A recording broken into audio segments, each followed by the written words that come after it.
consumismo se tornou uma característica cultural marcante da sociedade contemporânea.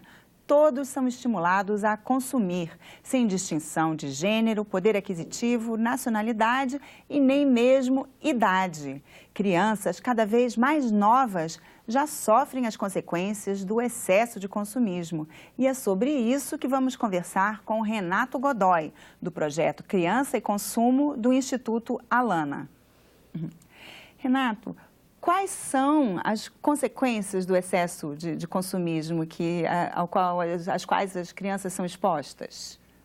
Olha, as consequências são inúmeras, né? A gente vem ao longo do projeto Criança e Consumo, né? Ao longo dos 10 anos de trajetória do projeto Criança e Consumo, discutindo essas consequências do consumismo infantil, né? Podemos elencar desde a obesidade infantil, que é um fenômeno que atinge até 33% das crianças brasileiras, né? Trazendo preocupações à comunidade médica, aos pais, às mães, aos responsáveis pelas crianças, né, trazendo desencadeamentos que podem levar a doenças crônicas não transmissíveis, como a diabetes, né, hipertensão, entre outras doenças.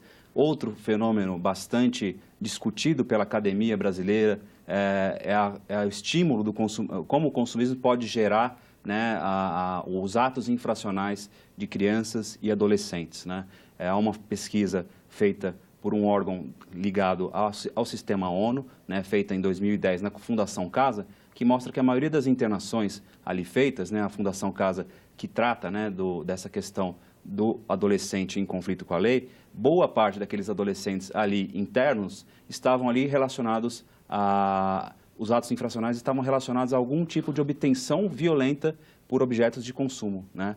Porque queria comprar um determinado tênis, porque queria comprar determinado carro, porque queria estar com alguma roupa que fosse uma roupa da moda, ou uma roupa que ele fosse bem aceito em determinados ciclos sociais. Outra consequência muito grave é o individualismo e o materialismo, né? São fenômenos que podem prejudicar a vida em sociedade, né? Que podem exacerbar o indivíduo em detrimento da coletividade, né, da noção até da convivência comunitária da criança, enfim. E tudo isso é colocado como uma ideologia que vem no bojo, né, desse fenômeno do consumismo infantil.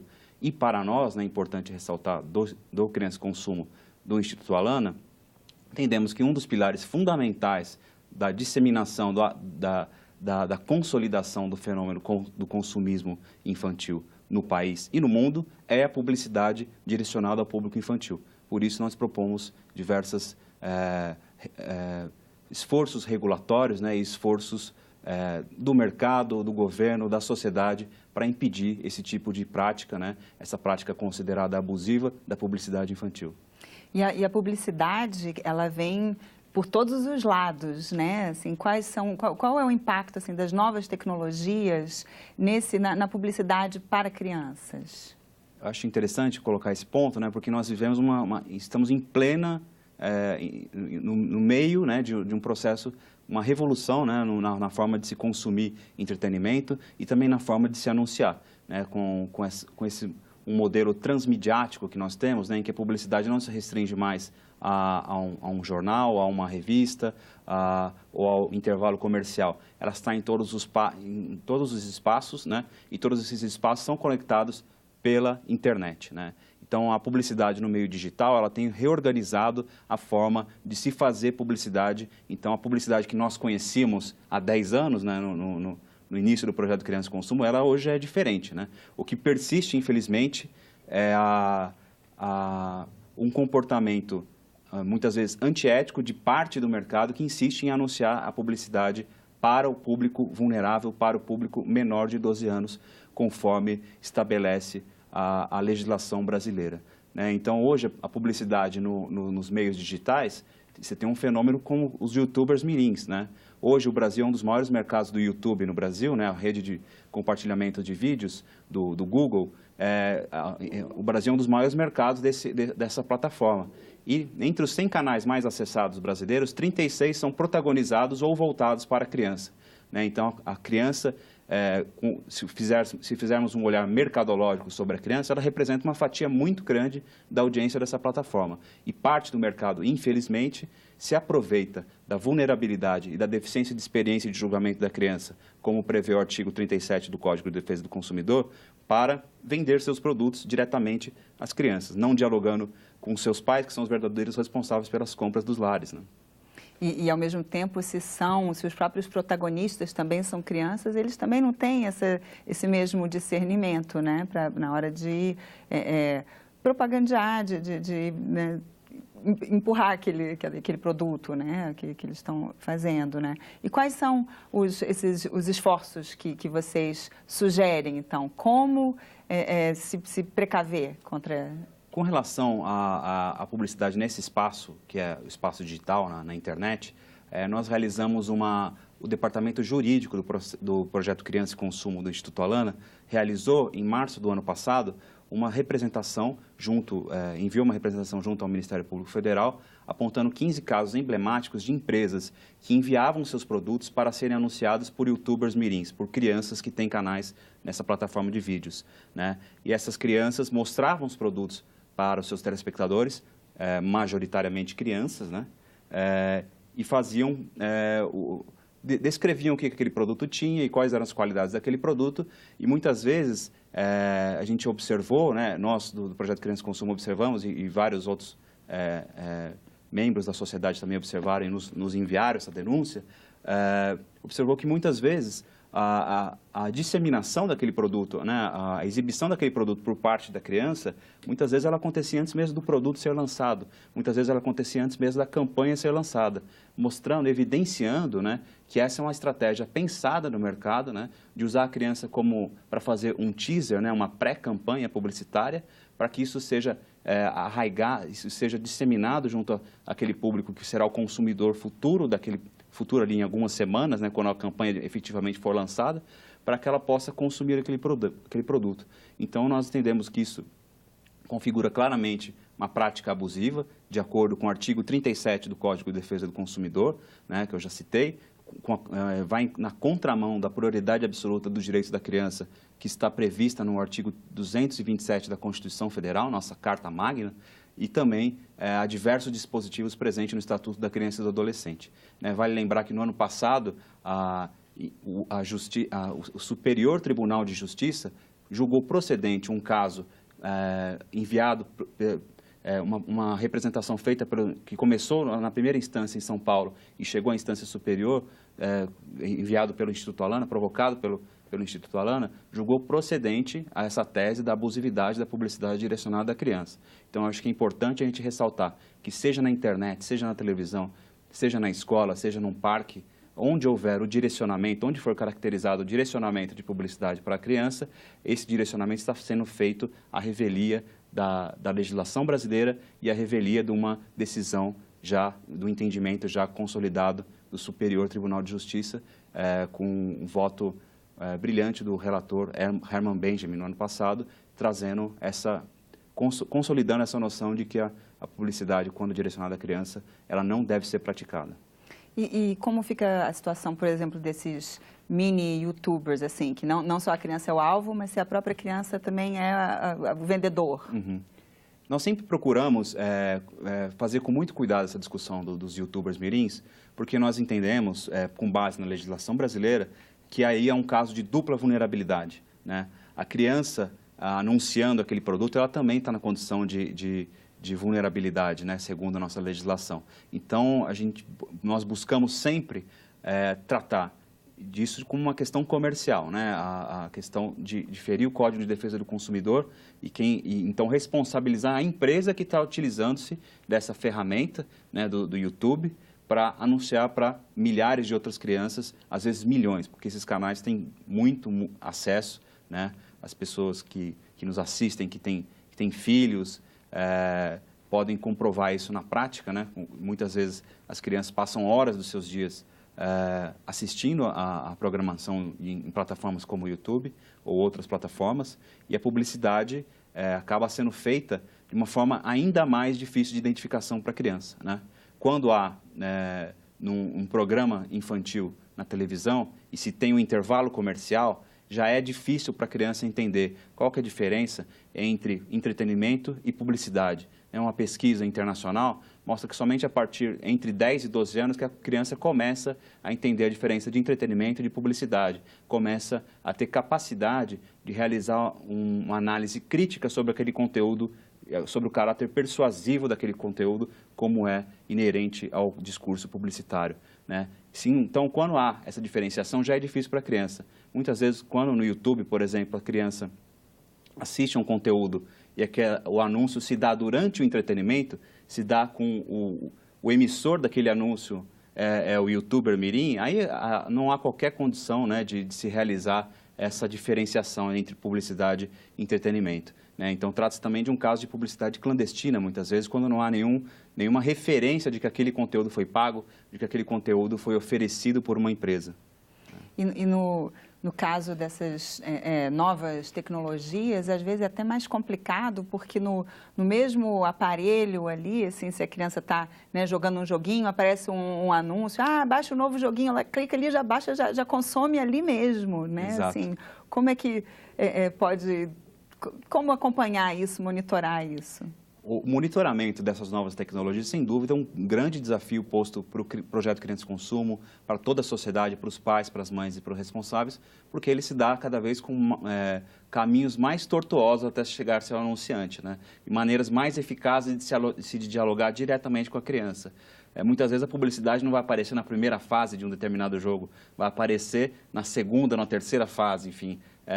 Ele vai aparecer num canto do vídeo, vai aparecer na sequência, enfim, cada vez mais se criam artifícios para que seja, inclusive, difícil de identificar essa publicidade para os adultos, né? Para até burlar esse monitoramento, né? Então, é um desafio, sem dúvida, muito grande para que se consiga fazer o monitoramento do bom uso da internet, né? Acho que é importante a gente ressaltar também, não se trata aqui de condenar o uso da internet, não se trata de dizer para as crianças não terem sua vida social na internet, como hoje inerentemente vai acontecer, vem acontecendo com essa geração dos nativos digitais, né? Se trata de buscar um ambiente saudável para a criança e mais proveitoso possível para que ela possa utilizar das redes sociais, da internet de uma forma geral, assim como todos os cidadãos, né, direito à informação, o direito à comunicação, enfim, tudo isso é colocado pelo acesso à internet. Então, não se trata aqui de quem tentar retirar da criança esses direitos, mas sim de exigir, com base na nossa legislação, com base no compromisso social das empresas, com a responsabilidade social, que elas não mais façam esse tipo de abordagem e que elas direcionem seu conteúdo de comercial para os pais, né, que são os verdadeiros responsáveis pelas compras dos lares e têm o conhecimento, têm a consciência necessária para avaliar se ele precisa ou não daquele produto, se aquele é o produto ideal para ele dar para o seu filho, enfim.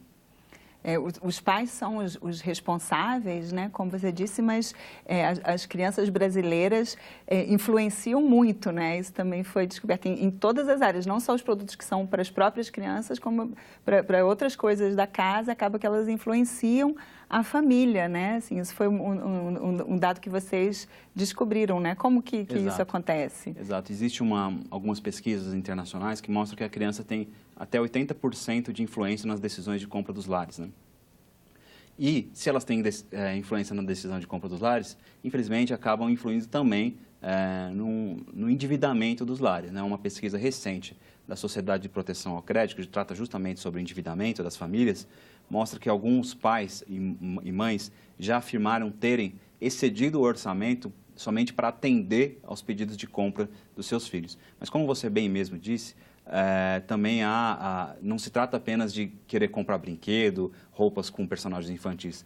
A decisão de compra também se dá, por exemplo, em produtos teoricamente unicamente voltados ao universo adulto, como, por exemplo, a compra de um carro, né? Não à toa há publicidades em que o personagem central, né, da publicidade de montadoras, né, de carros, por exemplo, que o personagem central é a criança, dialogando com os sentimentos da criança, de querer ter um determinado carro para poder ingressar em determinado meio social. Então, o mercado sabe dessa importância, mais do que todos nós, o mercado sabe porque tem pesquisas, né, milionárias trazendo essa noção da neurociência, do saber o que afeta a criança, a que ela está suscetível, para que ela possa direcionar da melhor forma, mais eficaz para a criança.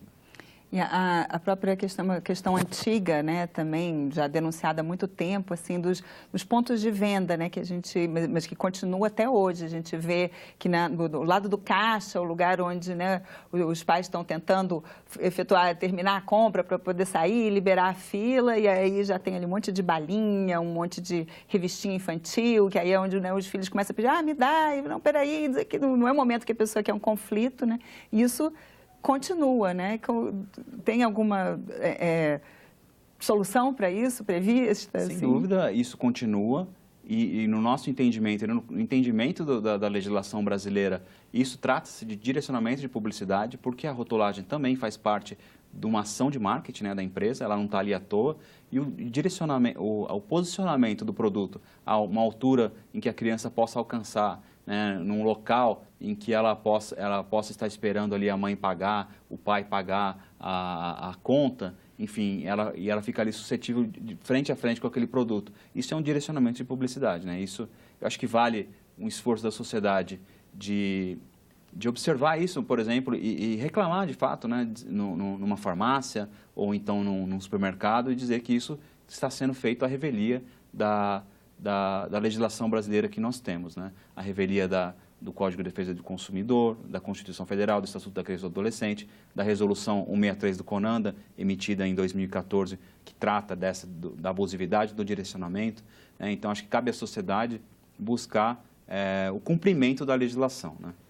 Só basta cumprir essas leis que já estão aí ou ainda está faltando algum ajuste, precisa de mais legislação? Então, nós entendemos que o momento atual, desde o advento da Constituição de 88, com o reforço do Código de Defesa do Consumidor em 1990, do Estatuto da Criança e do Adolescente em 1990, da resolução do CONANDA, que definiu o conceito de abusividade em 2014 sobre a publicidade infantil, nós temos um arcabouço legal que já veda a publicidade direcionada à criança. A publicidade direcionada à criança, ela é proibida de acordo com a interpretação que nós fazemos dos diplomas legais brasileiros em vigência. Porém, além disso, nós entendemos que é importante que o Senado, que a Câmara dos Deputados aprovem leis para tornar ainda mais clara a proteção à criança, né? Nesse sentido, nós atuamos aqui em Brasília, né, buscando um entendimento das duas casas legislativas para que haja um maior esforço, né, para que haja um maior reforço da legislação brasileira para vedar e acabar de vez com a publicidade direcionada à criança, né? E nesse sentido, no ano passado, em 2016, em novembro de 2016, nós lançamos o Caderno Legislativo, né, que traz todas as matérias legislativas que tramitam no Senado e na Câmara que versam sobre o tema da publicidade infantil, né? Nós fazemos isso numa forma até de prestação de contas à sociedade pelo nosso trabalho que nós realizamos aqui, né? São 9 projetos de lei que estão em tramitação na Câmara Federal e 5 que são de origem do Senado Federal, né? E nós manifestamos o nosso posicionamento, nossa atuação em cada um desses projetos, e é um caderno legislativo que está disponível gratuitamente para download no nosso site, criancaeconsumo.org.br, e também é um caderno que traz, nos seus capítulos iniciais, uma explicação, né, para a sociedade, para todos que quiserem atuar nesta causa ou em outras causas, uma explicação do trâmite do processo legislativo, né? Qual que é o caminho mais comum que uma matéria percorre no Senado Federal e na Câmara Federal. E quais são alguns desses ajustes que ainda são necessários? Alguns projetos, eles tratam de forma segmentada, por exemplo, o tema da publicidade infantil, alguns projetos contrários à publicidade infantil no interior de escolas. Nós apoiamos o projeto, apesar de entendermos que já é proibida, achamos que se houver esse reforço é muito importante, acrescenta ao debate e o debate fica mais claro e a proibição fica cada vez mais clara. Há outros projetos que visam a restrição horária da publicidade em televisão, por exemplo. Nós entendemos que seria melhor se fosse durante todo o dia, né, o projeto deixar mais claro, mas se houver se for acrescentar ao debate, nós entendemos que isso positivo para a sociedade. E há projetos que falam também sobre a restrição total da publicidade infantil, são projetos que nós apoiamos desde o início do projeto Criança e Consumo, né? E alguns projetos que visam dar passos atrás, né? E nós procuramos sempre dialogar com congressista de uma forma geral, para que isso seja evitado, para que a casa só dê passos à frente em relação à proteção do direito da criança. Isso é interessante que a gente observa que houve mesmo um caminho, né? Quando a gente procura, no YouTube mesmo, é fácil encontrar propagandas antigas, que hoje a gente acha até um pouco engraçado, como que era permitido fazer isso, né? Diretamente para criança. Tinha um, né, famoso de um chocolate que a criança ficava fazendo como se estivesse hipnotizando a mãe, né? Compre chocolate. Hipnotiza de fato, né? Assim, e acaba hipnotizando de verdade, né? Assim, então, e como é que fica assim, a situação da publicidade brasileira, assim, comparado com o resto do mundo? A gente, né, caminhou, né, como a gente vê que já tirou, mas tem outros países mais avançados, né?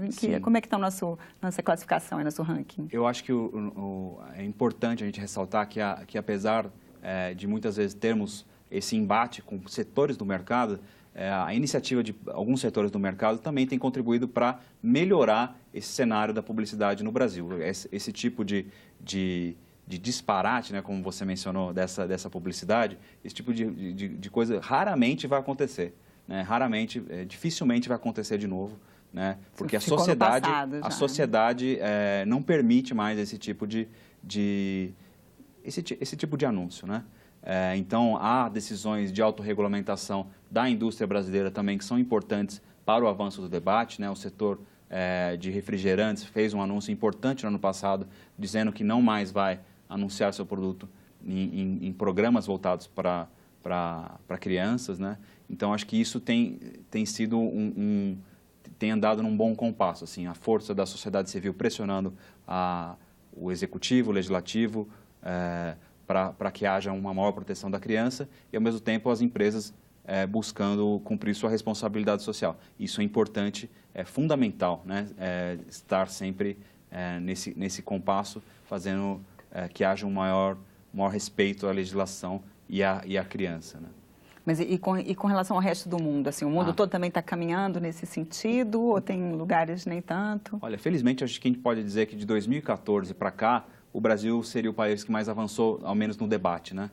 Alguns países e algumas regiões do mundo já têm uma regulação mais forte e mais restritiva, como, por exemplo, os países nórdicos, né? A Suécia, né? A Dinamarca, né? A província de Quebec, no Canadá, que tem uma restrição total e tem uma experiência muito boa, né? de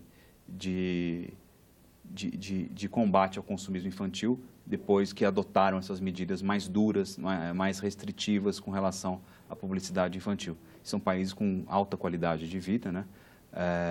Mas acho que no Brasil isso tende a nos tornar também uma referência, né, do combate ao consumismo infantil em um país em desenvolvimento.